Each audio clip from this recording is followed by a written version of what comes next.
खूप कंटाळा आला आहे, खूप म्हणजे खूप कंटाळा आला.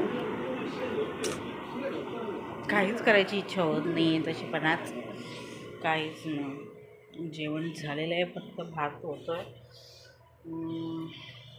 पावट्याची भाजी केली. पावट्याची भाजी आमच्या मिस्टरांना आवडते, खूप आवडीने खातात ते. आज संकष्टी आहे, त्याच्यामुळं मग पावट्याचीच भाजी केली. आणि आज गुरुवार पण आहे, पण आमच्याकडे गुरुवारची बटाट्याची भाजी होते, तर ती आज कॅन्सल केली आणि पावट्याची भाजी केली. गोडी डाळ आहे, पावट्याची भाजी आहे. आता पप्पांची वाट बघायची आणि जेवायला थांबायचं. मग नंतरला जेवायचं. दिदी झोपली. काल हा झोपलेला साहेब आणि आज हे झोपले,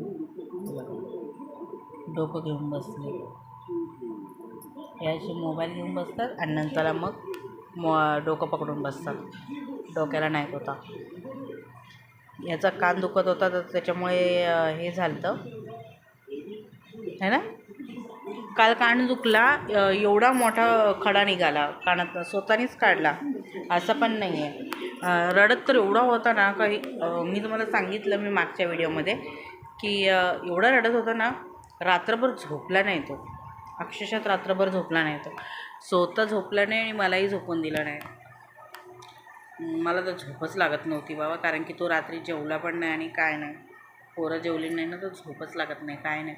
तरी मी त्याला रात्री खूप वेळा विचारलं, दादू तू जेवतोय का, तो जेवलाच नाही. पण कान धरून रडत होता. अक्षरशः त्याला ना पोटावर घेऊन झोपली मी, तेव्हा तो कुठं जाऊन झोपला.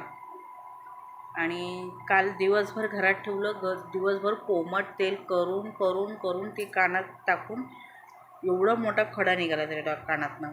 अजूनसुद्धा आहे, थोडंसं आहे. तो आता बघू, आता कान दुखत नाही आहे. मला आधी वाटलं की फोडी असेल, फोडी फुटेल, फोडी फुटल्यानंतर काय अवस्था होईल पोराची काय माहिती नाही. एवढं टेन्शन येत होतं ना, टेन्शन येत होतं. विचार करून करून ना नुसतं डोकं मॅड झालं होतं, अक्षरशः खूप मॅड झालं होतं. काय होणार, कसं होणार, काय कसं हँडल करेल स्वतःला काय माहिती. कसं काय जर दुखणं पोरांना झालं ना, मला सहनच होत नाही आहे. पोरं रडली तरी मग माझी चिडचिड होते, कारण की मला नाही आवडत मुलं रडलेली, नाही आवडत मला. खरंच सांगते, मुलं रडलेली नाही आवडत. त्यांच्या डोळ्यात पाणी आलं ना तरी पण मला नाही आवडत.